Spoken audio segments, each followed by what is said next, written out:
How about a Coppola quick facts? Screenwriter John Patrick Shaley wrote the film script with Sally Field in mind for the lead role, which would have been as an Italian, Sally Field? Not viable. Yeah. I mean, that's an interesting. Cher's like Armenian or something. Yeah, but she passes. Yeah, I think Sally Field could too. Did she grow? I don't know. Did she grow up in New York? Because it felt very. She felt very New York in the film. I give her credit for that. I'm not much of a Cher aficionado.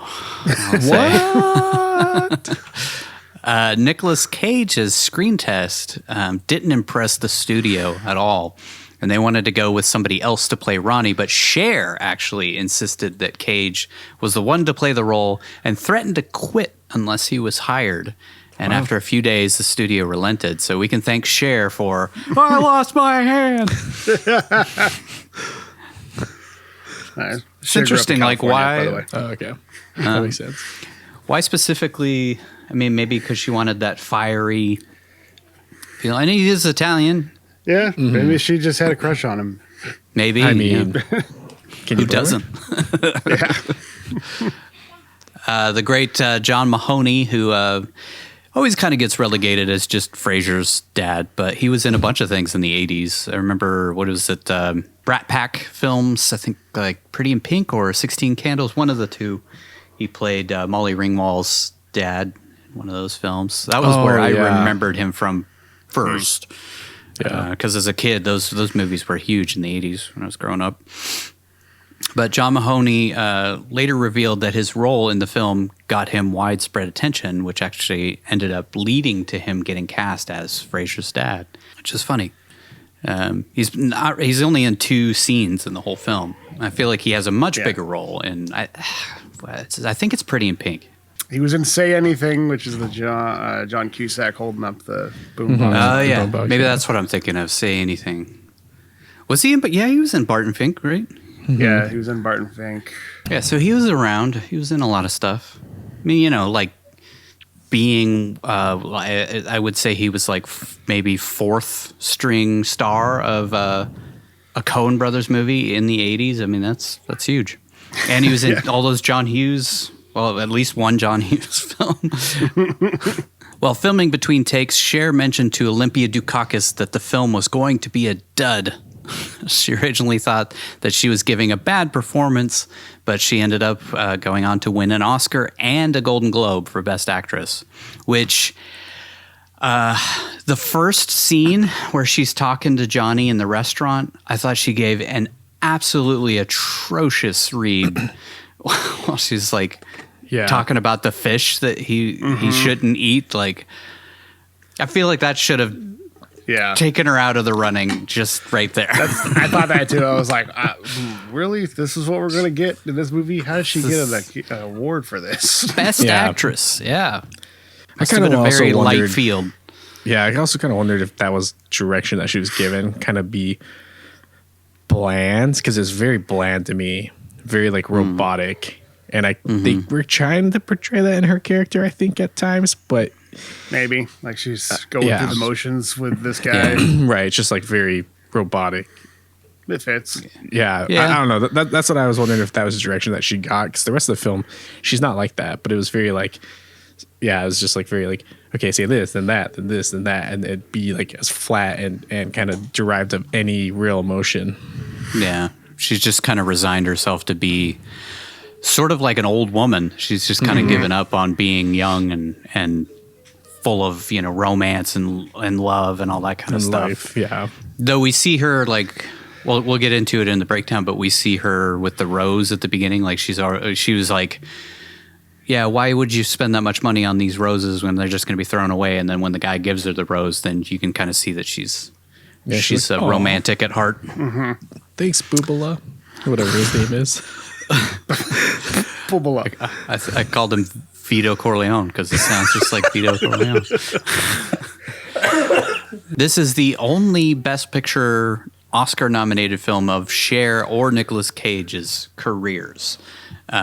Nicolas Cage has, over 100 credits. I feel like Cher only has like 20 or something like that. So not really fair to put Cher in the same category as Nicolas Cage, but she had when she does appear in things, that always gets some sort of Oscar buzz or something. I guess she's very selective with her roles.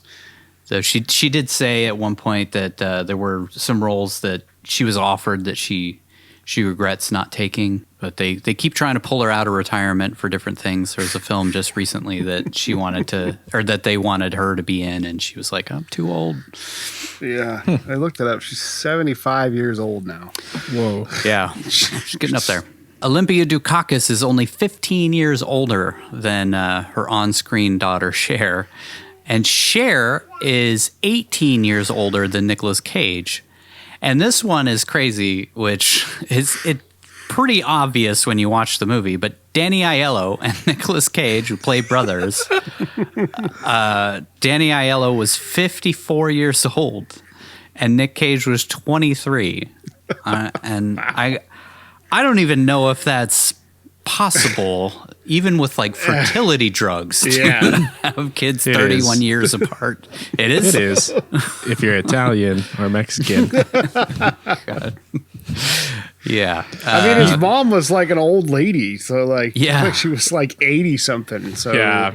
I if mean, her son's 23 years old or 24, It is. They 'cause say would've that been in their he's. 50s. They say that Danny Aiello's character is 42. Yeah, he's supposed to be and I'm 42. assuming that Nick Cage's character is supposed to be maybe like 30 something. Yeah. I guess. Yeah. Yeah, but it would be possible because I do have a friend who was both her parents were in their 50s, late 40s, early 50s when they had her.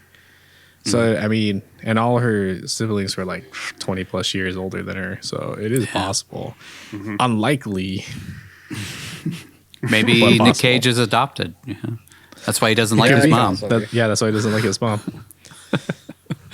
According to Nicolas Cage, the acting style he was channeling while doing the hand speech was inspired by watching the body language of actor Rudolf Klein Rogue in director Fritz Lang's 1927 German expressionist film Metropolis.